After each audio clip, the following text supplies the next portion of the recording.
सुन रहे हैं ये कहानी आशुतोष के साथ पॉकेट एफएम पर।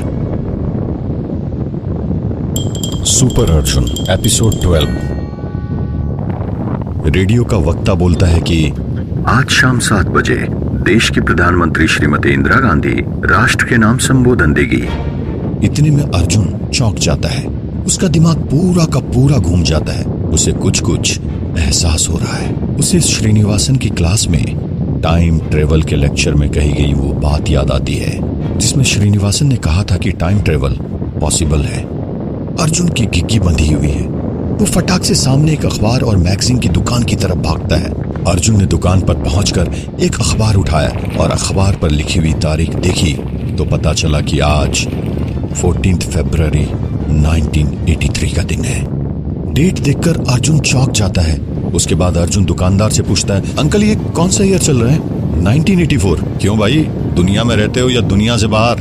दुकानदार के ऐसा कहते ही अर्जुन के पैरों के नीचे से जमीन खिसक जाती है और वो हताश होकर अपने घुटनों पर आ जाता है। अब उसको एहसास होता है कि वो 25 साल पहले पास्ट में आ चुका है। साथ ही उसे समझ आता है कि वो श्रीनिवासन के साथ टाइम ट्रेवल करके 1983 में बेंगलोर आ गया है। ओह, अब मैं चाहकर भी वापस 2011 में नहीं जा सकता। उसके लिए मुझे प्रोफेसर तक पहुंचना होगा। एक और तो अर्जुन इस बात को लेकर हैरान है कि वो 2011 से टाइम ट्रेवल करके 1983 में आ चुका है, तो वहीं दूसरी ओर उसे इस बात की खुशी भी है कि शायद वो अपने माता पिता से भी यहाँ मिल सकता है जो कि अभी जवान होंगे।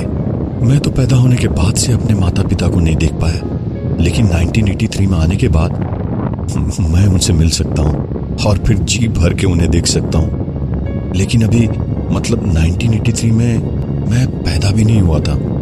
यहाँ एक तरफ अर्जुन अभी भी बेंगलोर शहर में मारा मारा घूम रहा है, वहीं दूसरी तरफ पास्ट वाला श्रीनिवासन अपने रिसर्च इंस्टीट्यूट में जाता है। इसी इंस्टीट्यूट से 1985 में श्रीनिवासन भागा था, लेकिन अभी 1983 है, पर किसी को भी उसकी साजिश के बारे में कुछ भी पता नहीं। ऑफिस में गया हुआ श्रीनिवासन 1983 वाला पास्ट का श्रीनिवासन है, जबकि फ्यूचर वाला श्रीनिवासन अभी घर पर ही है।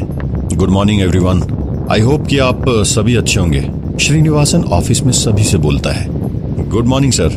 बाकी सभी लोग जवाब देते हैं। इसके बाद श्रीनिवासन सीधा मीटिंग रूम में जाता है। इस मीटिंग में दुनिया को आर्टिफिशियल इंटेलिजेंस पर काम करने की बात होती है। सर, आपके आने से पहले हमने मिस्टर जुनेजा के साथ इस प्रोजेक्ट को लेकर कुछ बातें की है। अब आप बताइए कि आगे हम मिस्टर जुनेजा के साथ मिलकर इस प्रोजेक्ट को और कैसे बेहतर कर सकते हैं। श्रीनिवासन का असिस्टेंट सिद्धार्थ बोलता है, यस आई नो, बट ये प्रोजेक्ट हमारे लिए अब तक का सबसे बड़ा प्रोजेक्ट है। हमें आर्टिफिशियल इंटेलिजेंस पर काम करना है। इसके लिए हमें कुछ न्यू टेक्नोलॉजी डेवलप करनी होगी जिसमें हम सभी को साथ मिलकर काम करके इस प्रोजेक्ट को सक्सेस बनाना है। श्रीनिवासन मीटिंग रूम में मौजूद सभी लोगों से कहता है, मिस्टर श्रीनिवासन, हम आपके साथ इस प्रोजेक्ट में काम करने को तैयार हैं, लेकिन उससे पहले हमारी कुछ शर्त है। मिस्टर जुनेजा कहता है, कैसी शर्त? श्रीनिवासन बालों में हाथ फेरते हुए कहता है, देखिए, इस प्रोजेक्ट पर काम करने के लिए हमारी कंपनी 50% इन्वेस्टमेंट करेगी और उसके बाद जब ये प्रोजेक्ट सक्सेसफुल हो जाएगा तो आपको इस प्रोजेक्ट का 70% रेवेन्यू हमारे साथ शेयर करना होगा। अगर आपको मंजूर है तो हम इस प्रोजेक्ट पर काम करने को तैयार हैं। मिस्टर जुनेजा जेब में हाथ डालते हुए बोलता है, ये आप क्या कर रहे हैं मिस्टर जुनेजा? आप शायद जानते नहीं मैं इस प्रोजेक्ट पर कितने सालों से काम कर रहा हूँ। मेरे इतने सालों की मेहनत आप एक पल में बेकार करने जा रहे हैं। श्रीनिवासन हैरानी से कहता है, नहीं मिस्टर श्रीनिवासन, जैसा कि आप जानते ही होंगे कि बदलते वक्त के साथ खुद को भी बदलना पड़ता है और खुद को बदलने के लिए हमें नई चीजों का वेलकम करना पड़ता है। जुनेजा हल्का सा मुस्कुराते हुए बोलता है, मैं आपका मतलब समझा नहीं मिस्टर जुनेजा। श्रीनिवासन हैरानी से कहता है, मतलब सीधा सा है मिस्टर श्रीनिवासन, हमें इस प्रोजेक्ट को पूरा करने के लिए कुछ स्पेशल स्किल वाले लोगों की जरूरत पड़ेगी। मिस्टर जुनेजा श्रीनिवासन से कहता है, शायद आप जानते नहीं है, मेरे इंस्टीट्यूट में काफी इंटेलिजेंट और हार्ड वर्किंग लोग काम कर रहे हैं मिस्टर जुनेजा। इन लोगों ने इससे पहले मेरे कई ऐसे मिशन को सक्सेस किया है जो कि एक टाइम पे मेरे लिए इम्पॉसिबल हो गए थे। श्रीनिवासन हंसते हुए कहता है, यस आई नो, पर अगर आपको एतराज ना हो तो हम अपने इंस्टीट्यूट के कुछ साइंटिस्ट को आपके यहाँ इस प्रोजेक्ट पर बात करने भेज सकते हैं। जुनेजा अपनी घड़ी में टाइम देखकर बोलता है, यस व्हाई नॉट, कल ही उन्हें यहाँ आने के लिए कहिए। श्रीनिवासन हल्की सी स्माइल के साथ कहता है, अब हम इस मिशन को मिलकर पूरा करेंगे मिस्टर। पर 50% हिस्सेदारी के साथ। श्रीनिवासन जुनेजा से मुस्कुराते हुए कहता है। उसके बाद दोनों आपस में हाथ मिला लेते हैं और इस तरह मीटिंग एंड हो जाती है। दूसरी तरफ अर्जुन को ये पता चलने के बाद कि वो अपने वर्तमान समय से करीब 28 साल पास्ट में आ चुका है, जब वो पैदा भी नहीं हुआ था। अर्जुन को समझ नहीं आ रहा है कि वो क्या करे। वो सड़क पर इधर उधर घूम रहा है। अर्जुन को बहुत जोरों की भूख लगी थी। वो करे भी तो क्या करे, न तो उसकी जेब में पैसे हैं और न किसी को जानता है। वो सड़क पर चलता जा रहा है और थोड़ी ही दूर पर एक पार्टी चल रही है। वो बिना कुछ सोचे समझे पार्टी में अपनी भूख मिटाने के लिए घुस जाता है। वो पार्टी किसी की एनिवर्सरी पार्टी है। अर्जुन पार्टी में चुपके से घुसता है और सबसे पहले खाना खाने के लिए आगे बढ़ता है। उसके खाना खाने के दौरान एक शख्स की नजर उस पर पड़ती है। वो अर्जुन को कुछ देर से घूरे जा रहा था। वो शख्स अर्जुन के पास आता है। ए, कौन हो तुम? तुम्हारा ड्रेस और हेयर स्टाइल काफी डिफरेंट है। कौन हो तुम? तुम्हारा नाम क्या है? यह शख्स अर्जुन से पूछता है। अर्जुन, माई सेल्फ अर्जुन, घबराते हुए कहता है। अर्जुन अपने मन में सोचता है, मैंने इस आदमी को कहीं देखा है। कहाँ देखा है, कुछ याद नहीं आ रहा। तुम्हें इस पार्टी का इनविटेशन तो नहीं आया? वो अनजान शख्स बोलता है। हाँ, पर तुम्हें कैसे पता? अर्जुन थोड़ा घबराते हुए कहता है। हाँ, मैं तुम्हें देखकर समझ गया था। अब आ ही गए हो तो पेट भर खाना खाओ। By the way, I am Niranjan Mishra, मैं एक लॉयर हूँ। वो शख्स अपने बारे में अर्जुन को बताता है। अर्जुन की नजर उसकी खाने की प्लेट पर है और निरंजन अर्जुन को एक प्लेट में खाना ला कर देता है। ये लो, कुछ खा लो। Thank you sir, Arjun plate अपने हाथों में पकड़ते हुए कहता है और अर्जुन खाना शुरू कर देता है और खाना खाने के साथ साथ सोचता जाता है कि इस आदमी को मैंने कहाँ देखा है। अर्जुन अपने दिमाग पर बहुत जोर डालता है, लेकिन उसे फिर भी याद नहीं आता कि उसने निरंजन को कहाँ देखा है। लेकिन ये इंसान तो 1983 में है, इससे मैं कैसे मिलाऊंगा और कहाँ मिलाऊंगा? फिर थोड़ी देर बाद अर्जुन से कहता है, मैं इस शहर में नया हूँ और मुझे जॉब की तलाश है। अभी मेरे पास रहने के लिए ठिकाना तक नहीं है। क्या आप मेरी कुछ मदद कर सकते हैं? इसके बाद निरंजन मिश्रा थोड़ी देर कुछ सोचता है और अर्जुन से कहता है कि उसे उसके असिस्टेंट के तौर पर काम करना होगा। अगर वो तैयार है तो वो उसके साथ अभी से काम शुरू कर सकता है। उसके बाद अर्जुन भी मान जाता है और निरंजन मिश्रा के साथ उसके घर चला जाता है। निरंजन मिश्रा अर्जुन को अपने साथ अपने घर ले आता है। निरंजन मिश्रा के घर में उनकी एक बेटी है और 2 बेटे हैं। आज किसे अपने साथ लाएं मिश्रा जी? निरंजन मिश्रा की पत्नी बोलती है। इसका नाम अर्जुन है और ये लखनऊ से आया हुआ है, काम की तलाश में है। बहुत अच्छा लड़का है, इसलिए मैंने इसे अपने असिस्टेंट की जॉब दे दी है। 1-2 दिन ये हमारे साथ घर में रहेगा, फिर किराए पर दूसरा घर मिलते ही चला जाएगा। अच्छा, तो ये हमारे घर में रहेगा, तो हम कहाँ रहेंगे? निरंजन का बड़ा बेटा बोलता है। अरे तुम भी यहीं रहोगे इसी घर में। ये लड़का अभी परेशान है, इसलिए कुछ दिन यहीं रहेगा, और वैसे भी ये मेरा असिस्टेंट है। निरंजन जवाब देता है। हाय, कितना अच्छा लड़का है। इसके घर में रहने से कोई परेशानी नहीं हमको। बेटा, इसे अपना ही घर समझना। ऐसा कहते ही निरंजन मिश्रा की पत्नी अर्जुन के चेहरे पर हाथ फेरती है और मुस्कुराकर वहां से चली जाती है। अर्जुन जैसे ही निरंजन की पत्नी को देखता है, उसे फिर से लगने लगता है कि उस औरत को भी कहीं देखा है, लेकिन कहाँ, कुछ याद नहीं। उसके बाद निरंजन मिश्रा भी अपने कमरे की तरफ चले जाते हैं और अर्जुन को उनके बेटों के साथ वहीं हॉल में रुकने के लिए कहते हैं। निरंजन के 2 बेटे हैं, दिनेश और सुरेश, और इन दोनों को ही अर्जुन का इस तरह घर में आना अच्छा नहीं लग रहा। ए सुन, तुझे इस घर में रहना है तो हमारा कहना मानना होगा और हमारे अनुसार ही चलना होगा, नहीं तो तेरे लिए अच्छा नहीं होगा। सुरेश थोड़ा अकड़ कर बोलता है। और हाँ, अगर तूने हमारी शिकायत हमारे पिताजी से की ना, तो हम तेरा वो हाल करेंगे जो तूने सपने में भी नहीं सोचा होगा। ऐसा कहते ही दोनों घर से बाहर कहीं घूमने चले जाते हैं। अर्जुन हॉल में अकेले बैठा हुआ है। उसको पेंटिंग बहुत पसंद है, इसीलिए वो दीवार में लगी पेंटिंग्स को देखने लग जाता है। तभी मीनाक्षी आती है और बोलती है, अरे तुम यहाँ इस घर में कैसे?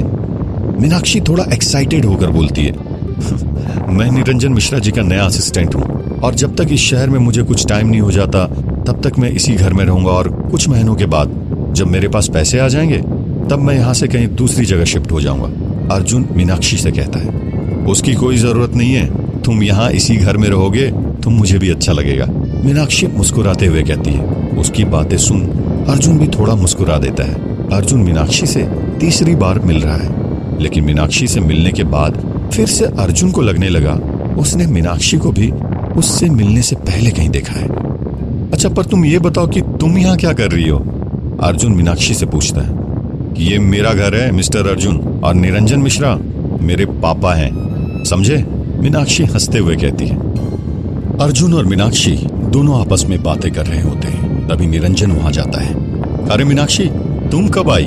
और तुम दोनों एक दूसरे को पहले से ही जानते हो? निरंजन मीनाक्षी से पूछता है। हाँ पापा, मैंने आपको बताया था ना आज दिन में कॉलेज से घर आकर एक लड़के के बारे में, जिसने वो स्टंट दिखाकर एक आदमी की हेल्प की थी। यही है वो अर्जुन। मैं अर्जुन से वहीं मिली, मीनाक्षी निरंजन को बताती है। अरे वाह अर्जुन, तुम स्टंट वगैरह भी कर लेते हो और तुमने मुझे अभी तक बताया नहीं। मल्टी टैलेंटेड हो तुम। उसके बाद निरंजन अर्जुन को अपने साथ अपने कमरे में ले जाता है और उसे उसके टाइपिंग के काम के बारे में समझाता है। रेडियो में खबर आ रही है, छिपकली के काटने से 10 लोगों की जान चली गई है। शहर में चारों ओर हंगामा पसर गया है। अर्जुन बाहर जाता है और देखता है लोग बातें कर रहे हैं। सुनने में आया है वो छिपकली बहुत बड़ी है, वो आधी इंसान और आधी छिपकली जैसी दिखती है।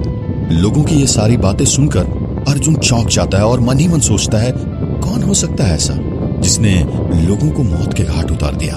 तभी अर्जुन को कुछ दूर एक साउंड सुनाई देता है। वो साउंड सांप और छिपकली के साउंड जैसा था।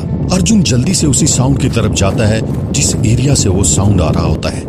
अर्जुन उस जगह पर पहुंचता है और पेड़ के पीछे छिपकर देखता है कि वहां जमीन पर एक इंसान लेटा हुआ है, जिसे एक बड़ी छिपकली जो कि आधी लड़की और आधी छिपकली है, वो छिपकली जमीन पर लेटे हुए बस काटने ही वाली है। इतनी बड़ी छिपकली के डर से वो इंसान अपनी जगह से हिल भी नहीं रहा है। जैसे ही वो छिपकली उस इंसान की तरफ उसे काटने के लिए आगे बढ़ती है, वैसे ही रुक जाओ, अगर उसे कुछ नुकसान पहुंचाया तो मैं तुम्हें जिंदा नहीं छोड़ूंगा, अर्जुन से बोलता है।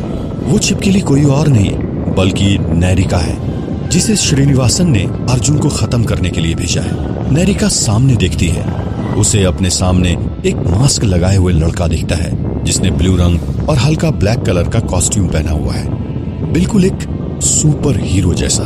और वो मास्क लगा हुआ लड़का कोई और नहीं बल्कि सुपर हीरो अर्जुन है, जो बुराइयों को खत्म करने इस धरती पर आया है। अर्जुन और नैरिका एक दूसरे के सामने खड़े हैं और अब शुरू होने जा रहा है सुपर हीरो अर्जुन का बुराई के खिलाफ पहला युद्ध। लेकिन एकाएक नैरिका वापस जाने लगती है और अर्जुन भी आश्चर्य में है कि ये शैतान वापस क्यों चला गया।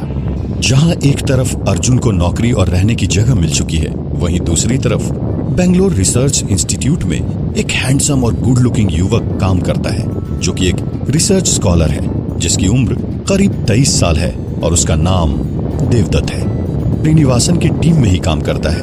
गुड लुकिंग होने के साथ ही साथ देवदत्त का ब्रेन बहुत शार्प है। इससे पहले देवदत्त ने प्रोफेसर श्रीनिवासन के कई प्रोजेक्ट्स को सफल बनाने में महत्वपूर्ण भूमिका निभाई थी। जहां फ्यूचर से वापस लौटा श्रीनिवासन अपने घर पर ही है, वहीं पास्ट वाला श्रीनिवासन बेंगलोर रिसर्च इंस्टीट्यूट के कैबिन में बैठा हुआ है और उसे अपनी टीम के स्कॉलर देवदत्त से बड़ी उम्मीद है, इसलिए वो उसे अपने केबिन में बुलाता है। मे आई कम इन सर?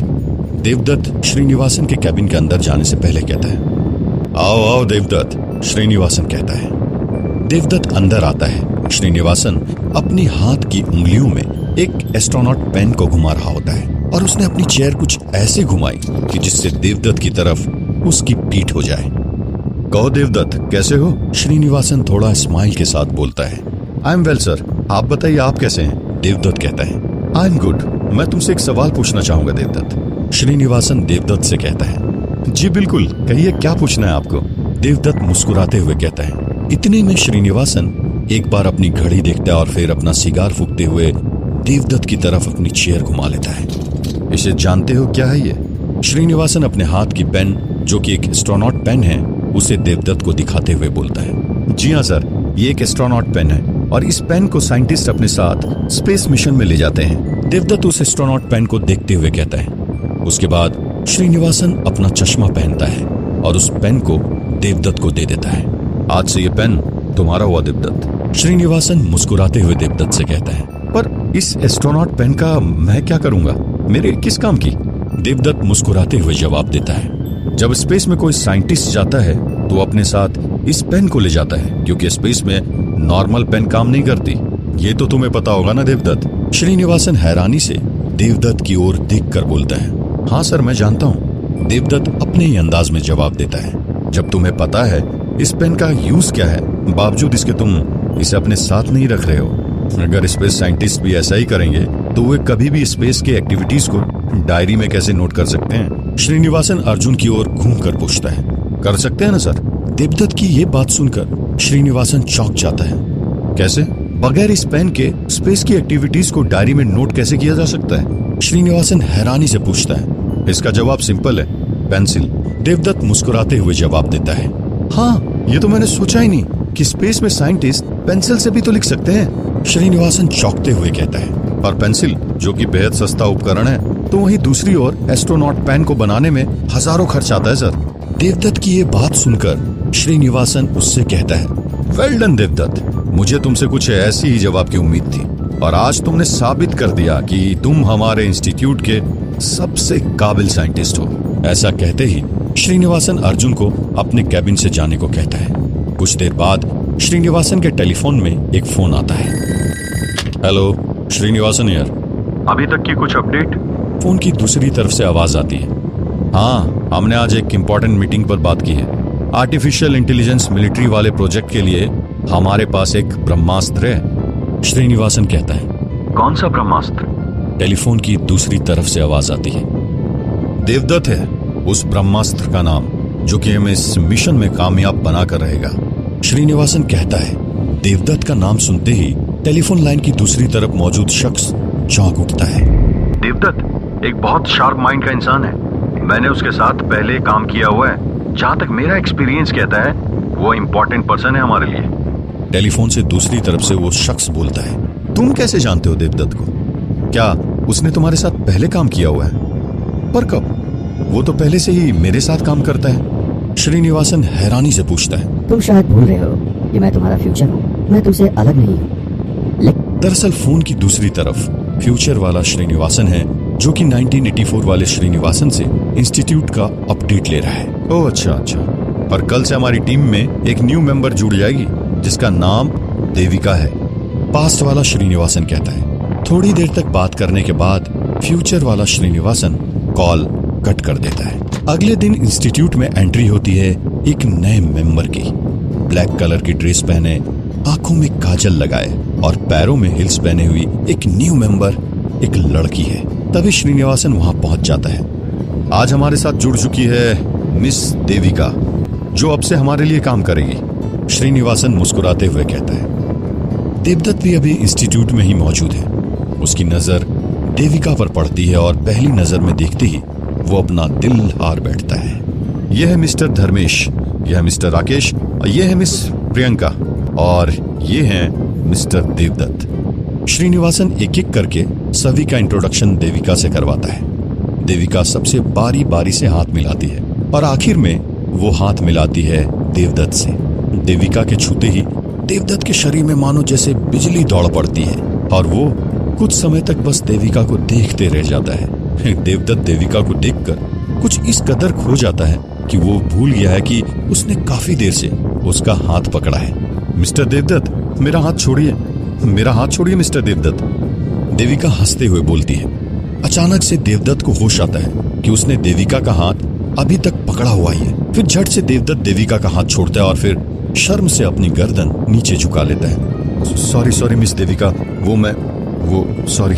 अर्जुन देविका से माफी मांगता है। It's okay Devdutt, I hope कि आइंदा से आप ऐसा नहीं करेंगे, देविका मुस्कुराते हुए बोलती है। उसके बाद सभी लोग अपने अपने काम पर लग जाते हैं। दोपहर में लंच का समय है।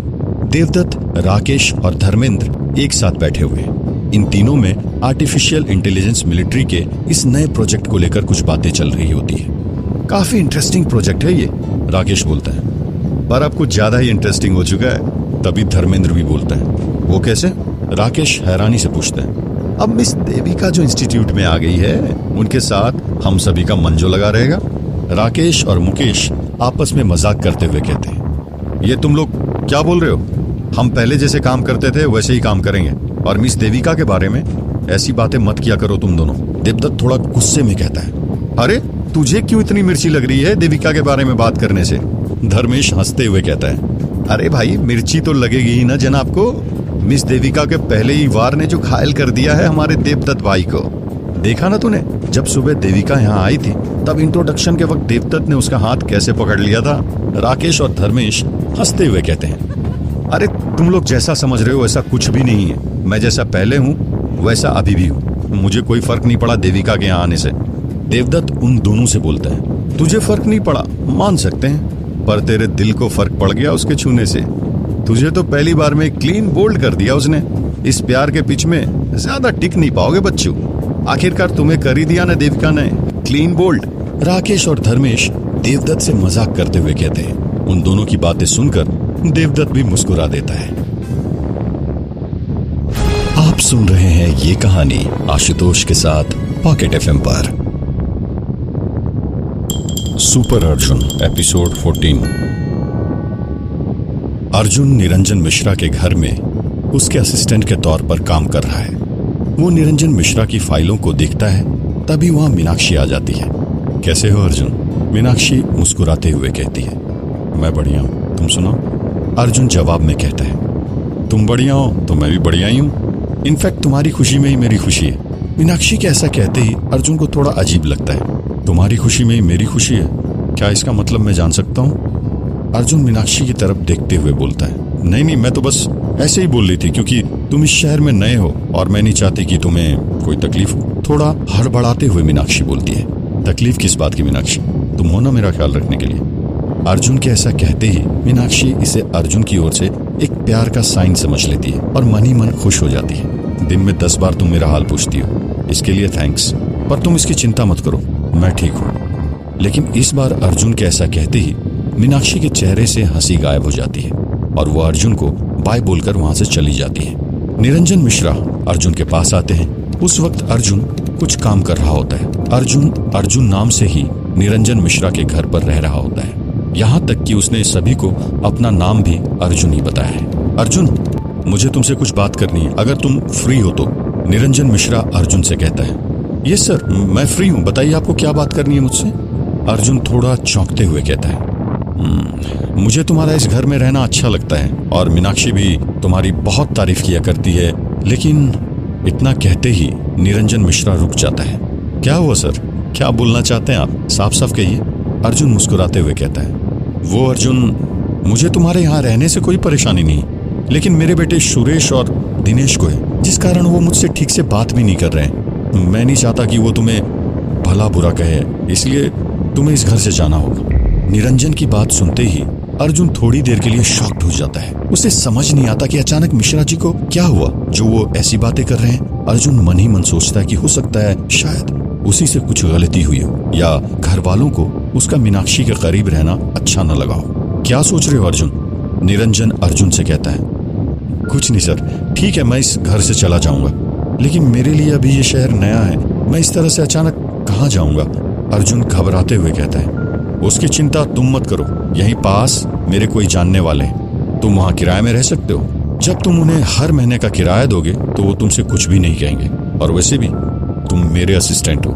निरंजन अर्जुन को भरोसा दिलाता है। चलो मैं तुमको उनके पास लेके चलता हूँ। निरंजन के ऐसा कहते ही थोड़ी देर बाद अर्जुन अपना बैग पैक करके बाहर आ जाता है। अर्जुन जैसे ही जा रहा होता है वैसे ही पीछे से एक आवाज आती है, अर्जुन कहाँ जा रहे हो तुम?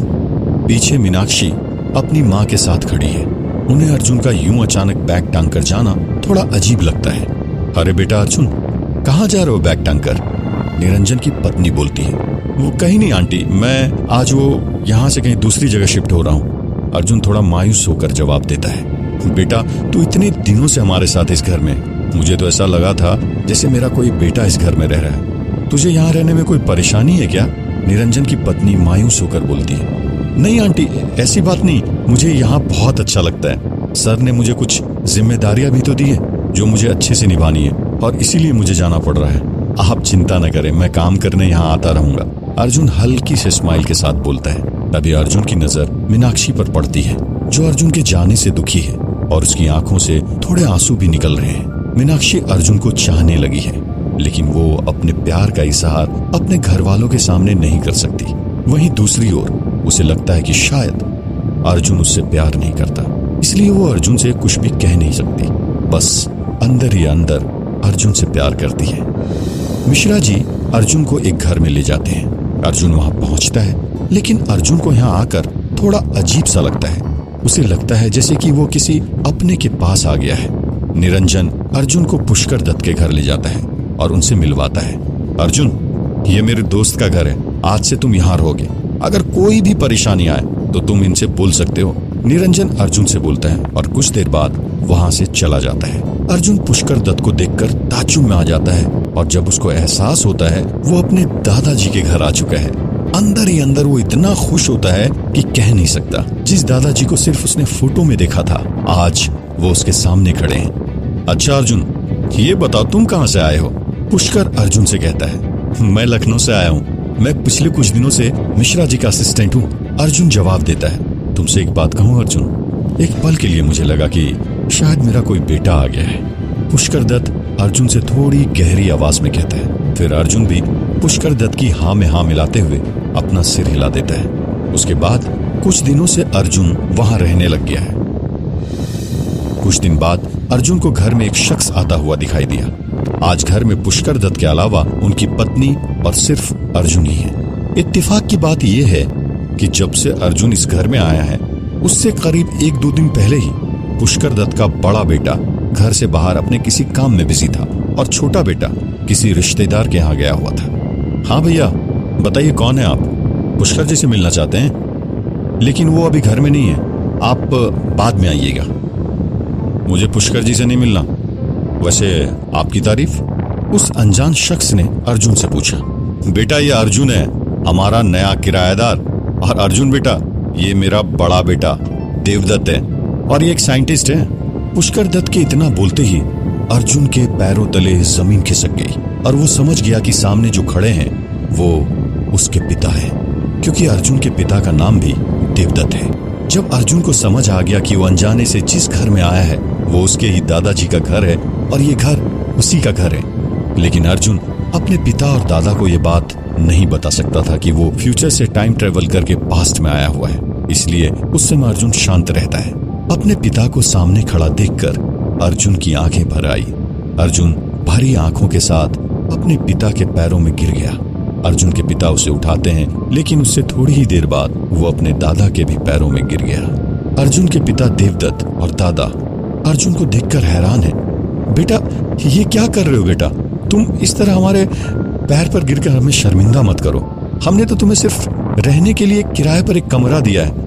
हम मकान मालिक हैं, लेकिन इसका मतलब ये नहीं कि हमने तुम पर कोई एहसान किया है।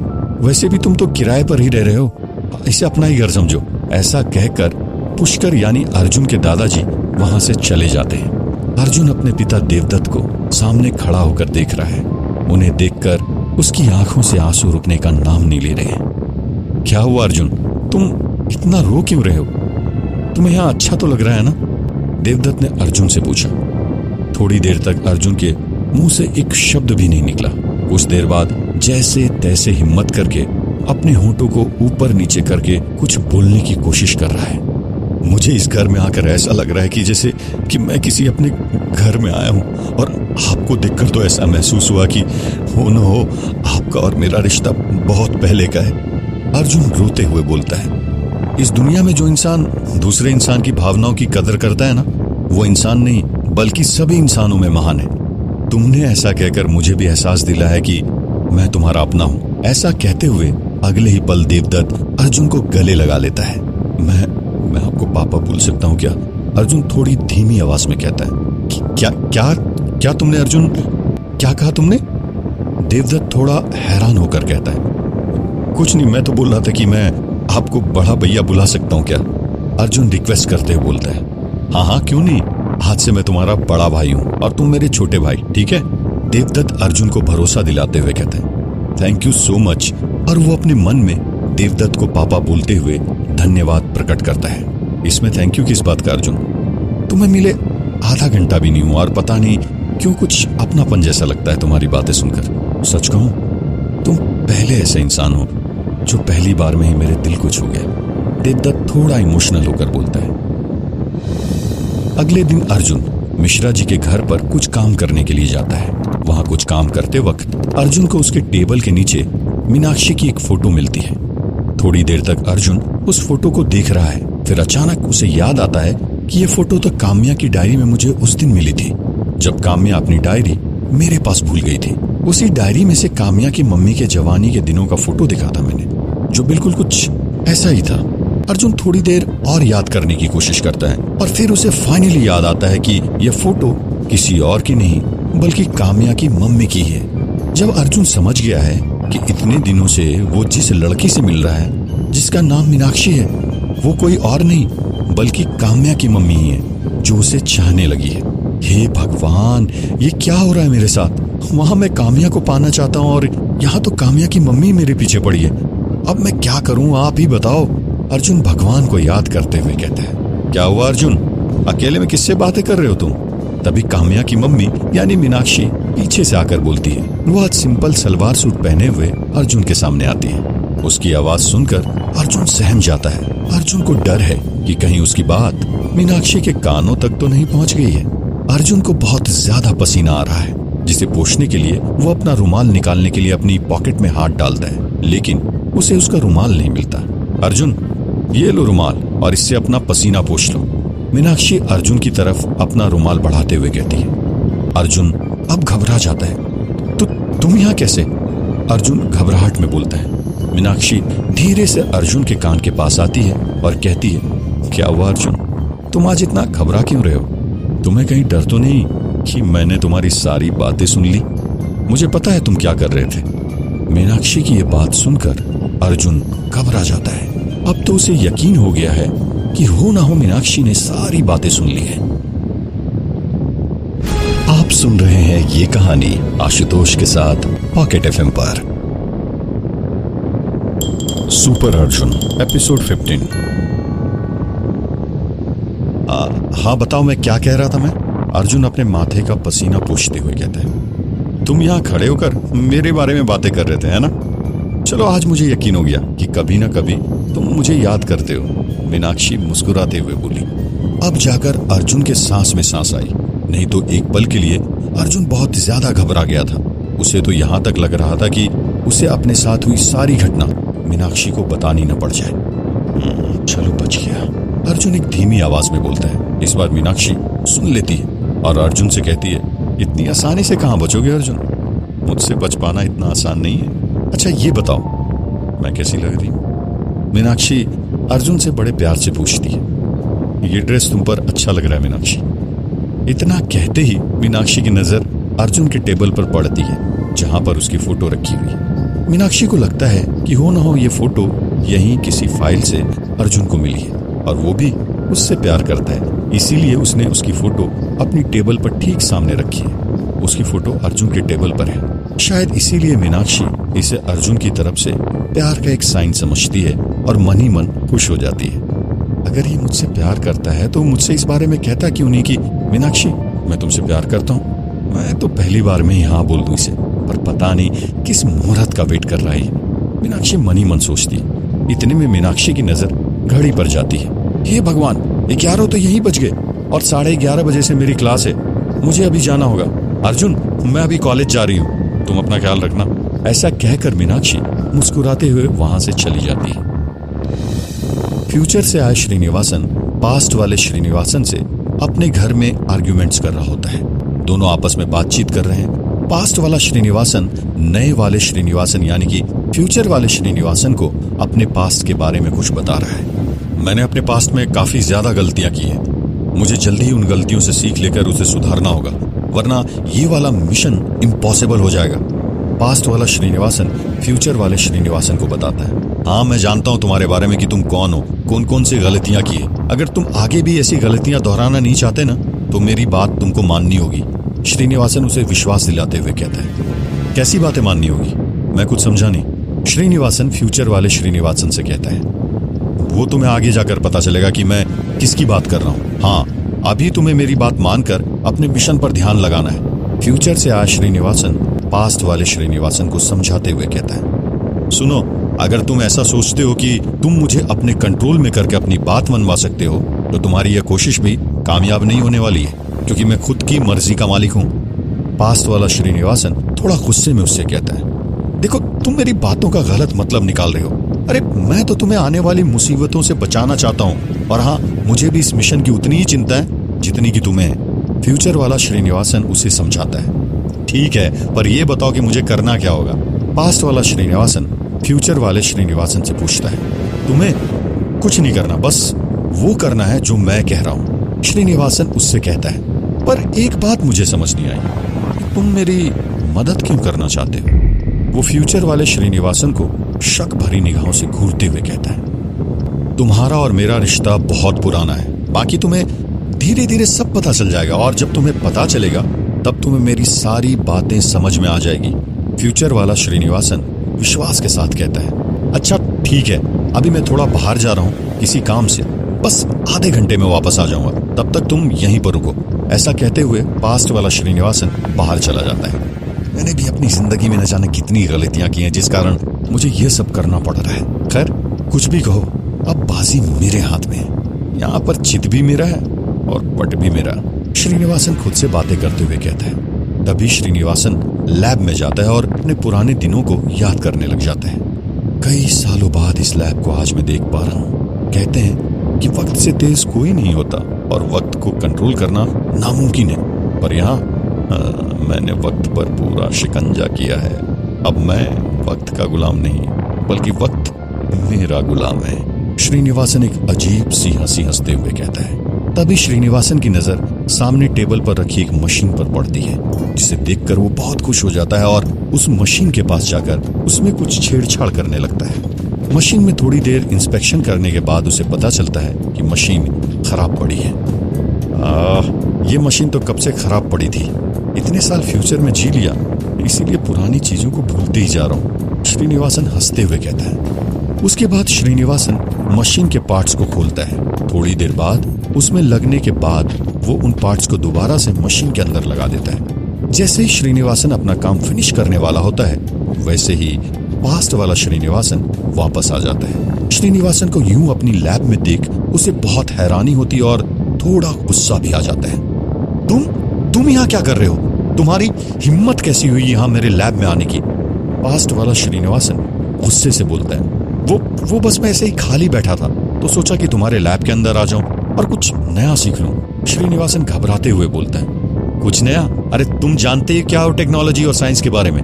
मैंने अपनी जिंदगी के कई साल साइंस और टेक्नोलॉजी को दिए हैं, तब जाकर आज मैं इस मुकाम को हासिल कर पाया हूँ। पास्ट वाला श्रीनिवासन थोड़ा सा मुस्कुराते हुए बोलता है। ऐसा कहते ही वो उस मशीन को देखते हुए बोलता है जिसके साथ श्रीनिवासन अभी तक छेड़छाड़ कर रहा था। ये मशीन तो कब से खराब पड़ी है और तुम क्या इसे ठीक करने की कोशिश कर रहे थे?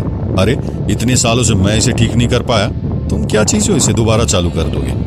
पास्ट वाला श्रीनिवासन मशीन को अच्छे से चेक कर रहा होता है। अच्छे से चेक कर लो मशीन को, क्या पता काम कर जाए। श्रीनिवासन के ऐसा कहते ही पास्ट वाला श्रीनिवासन मशीन में लगे हरे रंग के बटन को दबा देता है। ये कैसे हो सकता है? जो मशीन इतने सालों से खराब पड़ी थी, जिसके पीछे मैं इतने सालों से लगा हुआ था, वो तुमने कुछ ही देर में ठीक कर डाली।